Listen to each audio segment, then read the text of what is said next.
here for T1. They're on red side. Will they go 5th pick, counter pick here for Keria and really try to run this first game through bot lane? That's my biggest question. And right from the get-go, I like this from LNG. Take away this J4 from Owner. Owner has been the biggest point of contention for T1. One of the members that wasn't really able to perform, but this far on Worlds has been able to have a really big impact. And LNG also gets Galas, Kai'Sa, and Scout Azir. These are the two champions that I feel like you associate most with these iconic players, and that is really, really scary. You know, people are generally enjoying the Azir matchup into Orianna. You know, it is kind of a similar thought process to when you're playing against Victor, where you can try to go in on cooldown, force out those flashes, get repeat ganks, get the kills. But I will say at Worlds, most of our Orianna players have been able to play very well around that, and we haven't really seen them fall prey to that Azir play. So interested to see if Scout can really kind of ramp things up and change that script. And I'm also curious to see what T1 do with this blind pick Aatrox. What are they going to take away now to try to make sure that this is a setup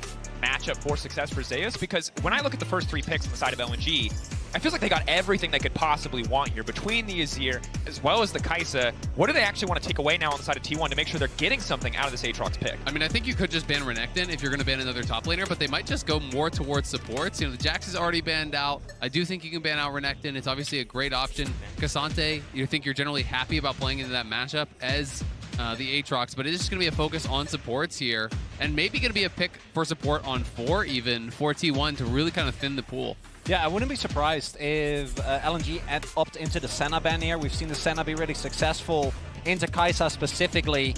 And there is also still the flex potential. Like, I'm assuming this rel will go towards Owner, but there is still the opportunity for T1 to hold that until the end. I mean, clearly they're just trying to limit the engage options to pair with the Kai'Sa, right? You know, that is the emphasis here. The rel has already been taken away. Again, assuming it is going to go jungle, it is a flex, but you banned away the Alistar, you've banned away that Nautilus. There are other options still available, but their Khan getting banned out. So clearly, LNG was worried about what I was thinking might happen, which is that support pick on 4. So they self-ban out that Rakan, but it does mean now they go over towards the Senna. It's likely going to be Senna TK, but there are other options, and T1 is one of the only teams in the world that has shown us that at a high level. Specifically, Keria has been, I think, the most impressive when he can find these counter picks on support, and with Senna, it really opens up the pool of available picks. Oh, the crank is here! This is like almost a pre-counter to that Tahm Kench. You're kind of expecting the Tahm Kench to come in. People do like this matchup. You can go aggressive with that Blitzcrank, but this is a feast or famine style pick here for Hong,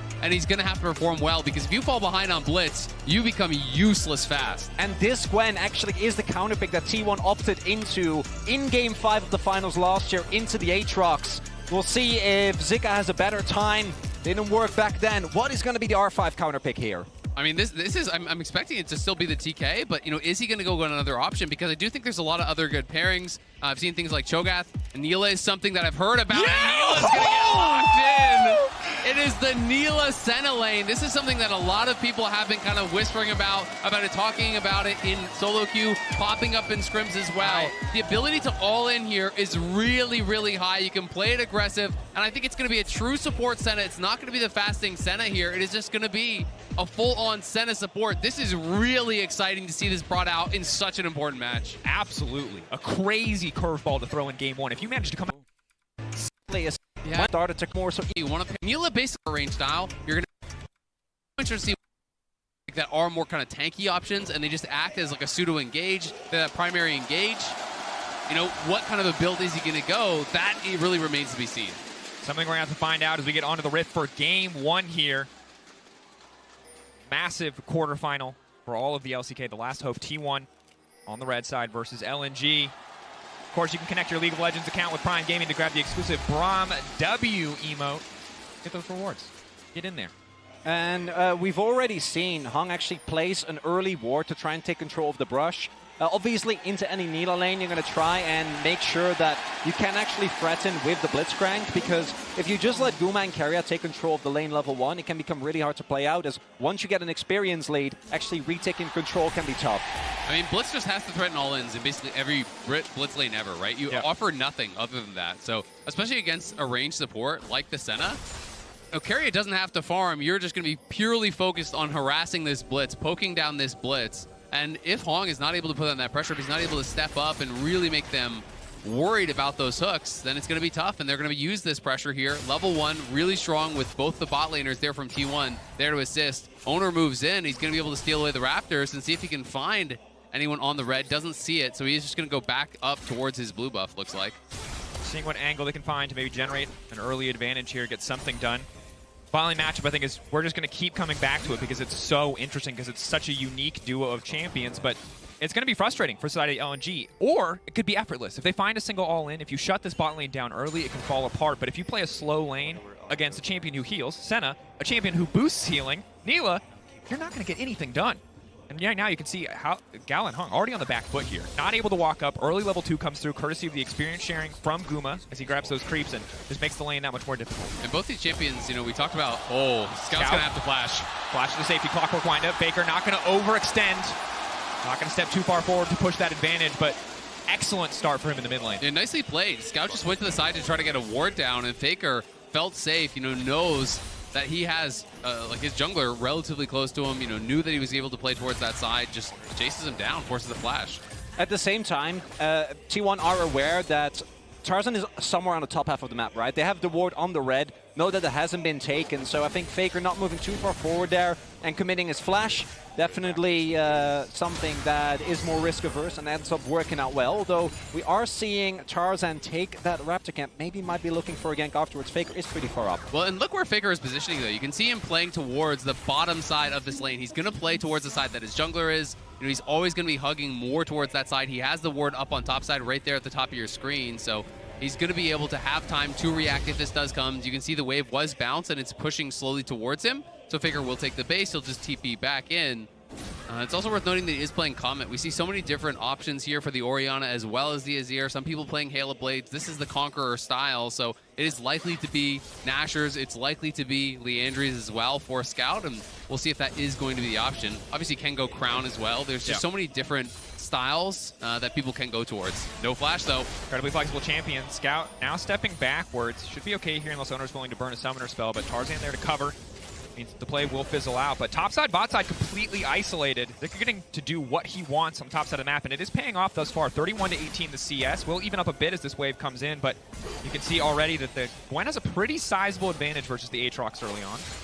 Yeah, and I think part of that is Zeus also had to kind of respect the wave. Couldn't take early trades because he knew that Tarzan was towards the top half of the map. So if he trades too aggressively early, and Gwen, the first few levels are actually quite strong, and you set yourself up for a dive, it opens up a really easy opportunity for LNG to get ahead on the top side. And so much of that matchup is being able to kind of just stay right on the edge of that Q range. So when Zeus goes for the Q that's about to hit you, you can pop your immune, stay outside where he's still on the outside of that ring, and you're going to be able to immune that. It makes it very, very difficult for Aatrox to kind of play that style that you want to in these matchups where you're constantly just poking away with those Qs.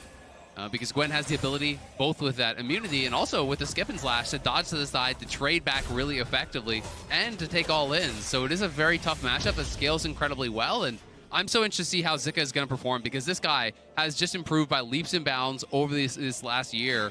In summer especially, I thought he was incredible in the LPL, and there is that style that I'm talking about. Right on the edge, the Q gets immune, and he's going to be able to get a good trade back as a result.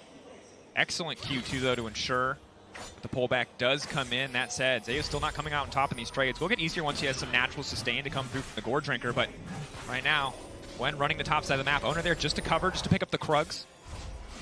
Yeah, Big Finger Zeus hasn't actually backed yet. His wave state is kind of awkward, though. I wouldn't be surprised if Oner goes for a lane gank here, but did get spotted. So Zika shouldn't be in any trouble, but at the very least, it should allow Zeus to push out and get a back in. And then use the teleport to get back to lane. And again, I'm pretty sure Oner did get spotted, so shouldn't really be any risk for the Gwen here. Does always get a little bit dicey, though, you know, when Gwen hits 6 there, because he can try to hold this wave potentially. Oner has base. Obviously, Zika doesn't know this, so he's still going to play down towards River, where we know that Tarzan is available for a potential counter gank if he had stayed around. And seeing that the wave got pulled with a cannon, Zeus couldn't actually base, and now Oner is not there, and the jungler's coming up, and Zika's 6, so they're going to look for an all-in. Zeus has the ulti, a bit extra movement speed. Will it get away from the flank drag? Quick flash out to safety. Instantly just going to ult for the extra movement speed. Now the damage coming through from the Gwen. Tarzan looking to pull out the flash in. Zeus still living for now, but first blood on the top side for LNG as Zika cuts him down. Really well played there by LNG. Oner didn't want to show, so he didn't want to fully kind of just show on the waves to be able to help him crash. As a result, he hides his positioning, but it means that Zeus had to stay around because with that cannon, it was going to be a freeze. Owner will start up the Dragon on the bot side here, though, so we'll see if LNG has anything to say about it. Really well done there by LNG. It's using the fact that Zeus really wants to get that wave. We are experiencing some lag. Why does this keep happening? I was doing this the other day with games and it wasn't even... The adaptation from Tarzan to, instead of going back, up to... Is it just a coincidence? Like, I don't understand. I was streaming Vault Hunters fine, and... Oh... I mean, this is still going, right? Yeah, the stream is fine, so is it just a YouTube problem? Towards that topside gank, T1 will be able to pick up the Dragon, and I do think that the fact that Zeus still had his teleport available means that at least right... Okay, we're at 49-35.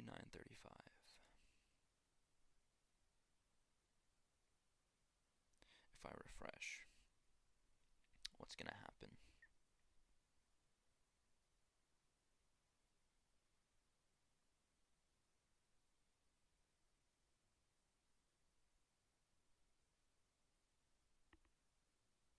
Nope. It's screwed. It's screwed.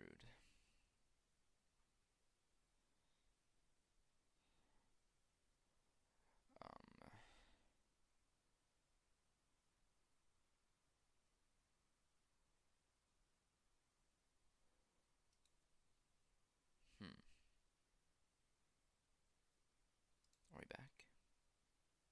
Do we think? YouTube?